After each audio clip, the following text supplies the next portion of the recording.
আসসালামু আলাইকুম। আশা করি সবাই ভালো আছেন। দূর দূরান্ত থেকে যারা আমার পেজটি দেখছেন সবাইকে স্বাগতম। আজকের রেসিপি চিকেন দিয়ে মজাদার নাস্তা। প্রথমে আমি সফট ডোয়ের জন্য আটাটা তৈরি করে নিব।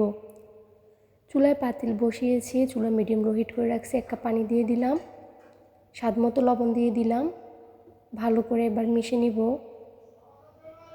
পানিগুলো ফুটানো পর্যন্ত অপেক্ষা করতে হবে। পানিগুলো ফুটে আসছে। এবার এখানে আমি 1.5 কাপ ময়দা দিয়ে দিলাম। এবার আমি এটা ভালো করে মিশিয়ে নিব। ভালো করে আটাটাও মিশিয়ে নিতে হবে যেন ভালো করে সিদ্ধ হয়। উপরে একটু পানি দিয়ে দিলাম যেন সাদা সাদা গুঁড়িটা না থাকে। এভাবে করলে ভালো করে নেড়ে নিতে হবে। বেশ, আমার সফট ডোয়ের জন্য আটাটা তৈরি হয়ে গেল।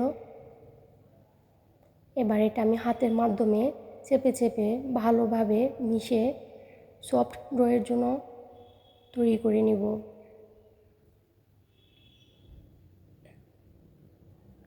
এভাবে হাতের মাধ্যমে ভালো করে চাপতে হবে, না হলে ডোটা সফট হবে না। বেশ, আমার সফট ডো তৈরি হয়ে গেল।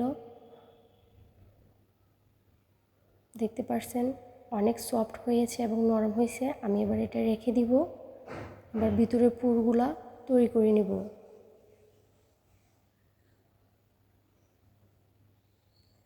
আমি এখানে 1 পিস চিকেন নিয়েছি।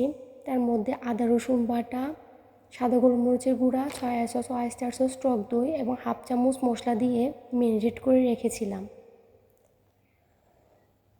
চুলায় কড়াই বসিয়েছি। এবার চুলা মিডিয়াম লো হিট করে রাখছি। পরিমাণ মতো তেল দিয়ে দিলাম, চিকেনগুলা দিয়ে দিলাম, দিয়ে ভালো করে তেলের মধ্যে ভেজে নিব কিছুক্ষণ। যারা যারা আমার ভিডিওটি দেখছেন ভালো লাগলে লাইক কমেন্ট শেয়ার করতে ভুলবেন না এবং আমার ইউটিউব চ্যানেলটিতে সাবস্ক্রাইব করতে ভুলবেন না। আমাকে ফলোয়ার দিয়ে আপনারা পাশে থাকবেন, তাহলে আমি নতুন নতুন ভিডিও আপলোড করব। একটু পানি দিয়ে দিলাম। এবার 2 মিনিট পর্যন্ত ভালো করে কষিয়ে নেব।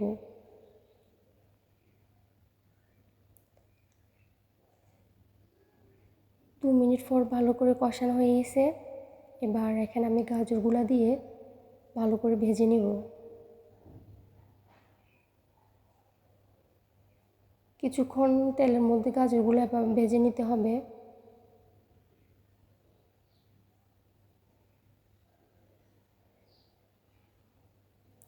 গাজরগুলো ভেজে নেওয়া হয়ে গেছে। এবার আমি এখানে পেঁয়াজ কুচিগুলো দিয়ে দিব। পেঁয়াজ কুচিগুলো দিয়ে আবার ভালো করে তেলের মধ্যে ভেজে নিব। এরকম একটা মজাদার নাস্তা যদি বাসায় থাকে সবাই অনেক পছন্দ করবে এবং বারবার রিকোয়েস্ট করবে।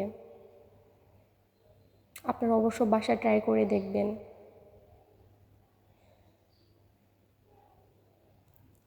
কিছুক্ষণ পর আমার পেঁয়াজ চিকেনগুলো ভাজা হয়ে আসছে। এবার আমি এখন অল্প একটু পানি দিয়ে ভালো করে কষিয়ে নিব।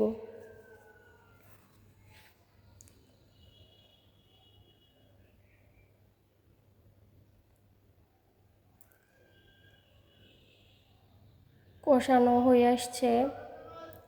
এবার এখানে আমি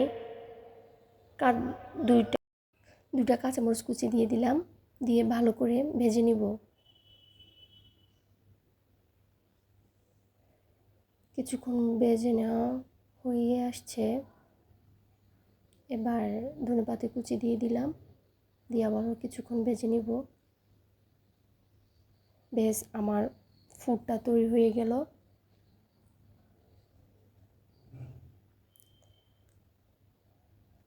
তৈরি করা ডোটা দিয়ে এবার আমি এখানে ছোট ছোট করে রুটি বেলে নিব। আমরা সাধারণত নাস্তার যে রুটি খাই তার থেকে একটু পাতলা করে বেলে নিতে হবে, তাহলে এটা খেতে অনেক মজা লাগবে। এভাবে করে আমি পাতলা করে রুটিটা বেলে নিব।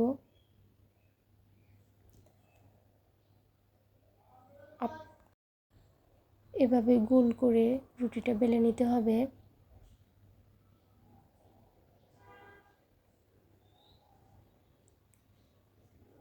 দেখতে পাচ্ছেন আমার রুটিটা অনেকটা পাতলা হয়ে আসছে।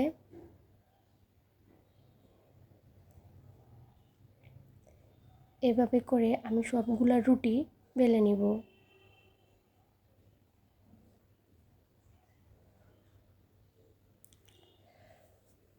সবগুলা রুটি বেলে নেওয়া হয়ে গেছে।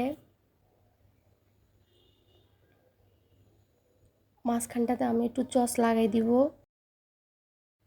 সস লাগানো হয়ে গেল।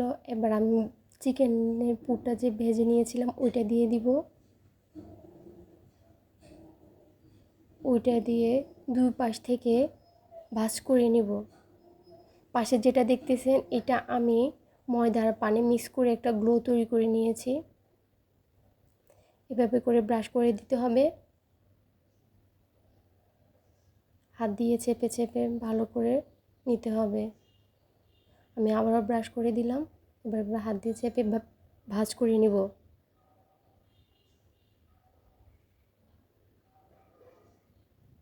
ব্যাস তৈরি হয়ে গেল আমার চিকেনের নাস্তা। এভাবে করে আমি সবগুলো তৈরি করে নিব।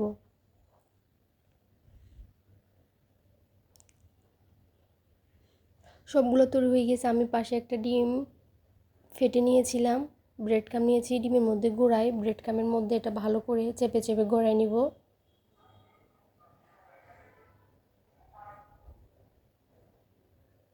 দেখতে পাচ্ছেন এভাবে করে সবগুলা ব্রেড ক্রাম্বের মধ্যে চেপে চেপে গড়ায় নিতে হবে। এভাবে করে আমি সবগুলো তৈরি করে নিব।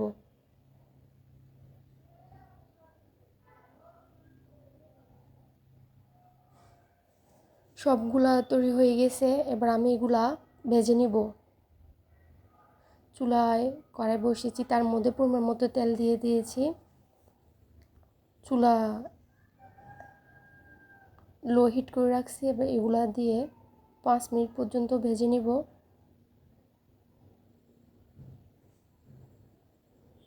5 মিনিট পর এগুলো উল্টে দিব।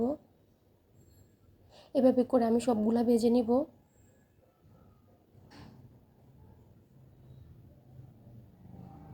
ভেজে নেওয়া হয়ে গেছে। দেখতে পাচ্ছেন দেখতে অনেক সুন্দর দেখাচ্ছে। দেখতে যেমন সুন্দর তেমনি খেতে হয় অনেক মজা। আপনার অবশ্যই বাসা ট্রাই করে দেখবেন। আজকের মতো এখানে বিদায় নিলাম। আল্লাহ হাফেজ।